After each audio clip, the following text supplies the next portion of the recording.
ശത്രുവിനൊപ്പവും വേണ്ടി വന്നാൽ വിഷസർപ്പത്തിനൊപ്പവും താമസിക്കാം, എന്നാൽ മിത്രമായി നടിക്കുന്ന ശത്രുവിനൊപ്പം വസിക്കരുത്.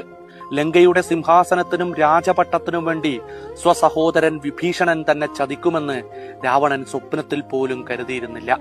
രാവണൻ അധർമ്മിയാണെന്നായിരുന്നു രാമഭാഗം ചേരുവാനുള്ള വിഭീഷണന്റെ ന്യായീകരണം. ലോകത്തിനു മുന്നിൽ രാമൻ മാത്രമെന്നും മര്യാദാ പുരുഷോത്തമനായി. അധർമ്മത്തിന്റെ വിഴുപ്പുഭാണ്ഡം മുഴുവൻ രാവണൻ ഒറ്റയ്ക്ക് ചുമന്നു. സുഗ്രീവനുമായുള്ള യുദ്ധത്തിൽ ബാലിയെ ഒളിഞ്ഞിരുന്ന അസ്ത്രമയച്ചു കൊന്നിട്ടും രാമൻ ശ്രീരാമനായി. എന്തിന്റെ പേരിലായാലും സ്ത്രീ എന്ന പരിഗണന പോലും നൽകാതെ രാവണ സഹോദരി ശൂർപ്പണഖയുടെ മൂക്കും മുലയും കാതുകളും അരിഞ്ഞു കളഞ്ഞിട്ടും രാമൻ മര്യാദയുടെ പ്രതീകമായി. അരുതെന്നു പറയാതെ നോക്കി നിന്ന സീത സഹനത്തിന്റെയും. സഹോദരിക്കേറ്റ അപമാനത്തിന് പകരം ചോദിച്ച രാവണൻ മാത്രം അധർമ്മിയായി. യഥാർത്ഥത്തിൽ സീതാപഹരണമല്ല, ശൂർപ്പണഖയ്ക്കേറ്റ അപമാനമാണ് രാമരാവണ ശത്രുതയുടെ തുടക്കം.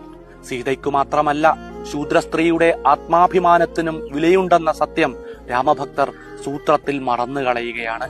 വിജയിച്ചവർ മാത്രം നന്മയും പരാജയപ്പെട്ടവരെല്ലാം തിന്മയുമാകുന്ന കഥാനിർമ്മിതിയുടെ കേവല തത്വം ഇവിടെയും തുടരുകയാണ്. ഒരുപക്ഷെ വിജയിച്ചത് രാവണനായിരുന്നെങ്കിൽ രാമായണത്തിനു പകരം രാവണായനം രചിക്കപ്പെട്ടേനെ.